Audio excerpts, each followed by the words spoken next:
જય શ્રી કૃષ્ણ મિત્રો. આજે વાત છે ધીરજની.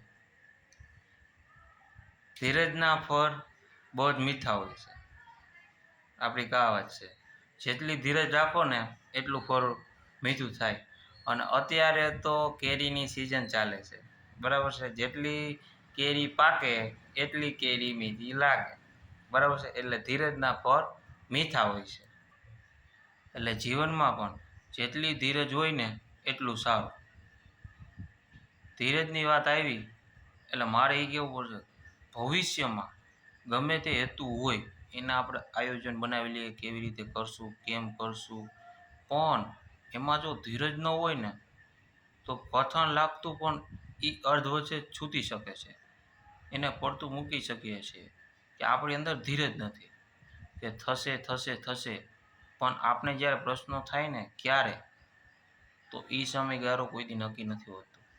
એના માટે વ્યક્તિને પુરુષાર્થની સાથે ધીરજ રાખવી જ પડે છે. જો ધીરજ હોય તો હેતુ સુધી તમે પહોંચી શકો છો.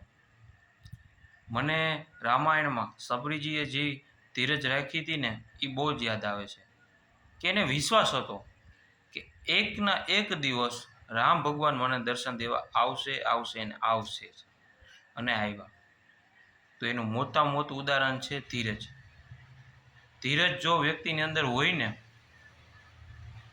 ધીરજ જો વ્યક્તિની અંદર હોય ને તો ભગવાન પણ એને દર્શન દેવા આવે છે. એ સાબિત થઈ ગયું છે. તમારી અંદર હોવી જોઈએ ધીરજ, કે ના મને વિશ્વાસ છે કે આ થશે. જે હું કરું છું ને એનું એક દિવસ પરિણામ આવશે. એના માટે ધીરજ જોઈએ.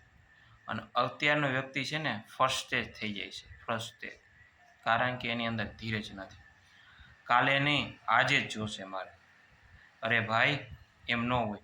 ધીરજ, કારણ કે જો ધીરજ હોય ને તો એનું ફળ પાકે છે, કારણ કે ધીરજ છે. એક દિવસ તો પાકશે ને. અત્યારે તો કેરીની સિઝન ચાલુ છે, પાકે જ છે. અને જો તમે કાર્બન નાખી દો તો અત્યારે પાકી જાય. એવી રીતે ધીરજ રાખવી જોઈએ. ધીરજના ફળ બહુ જ મીઠા હોય છે.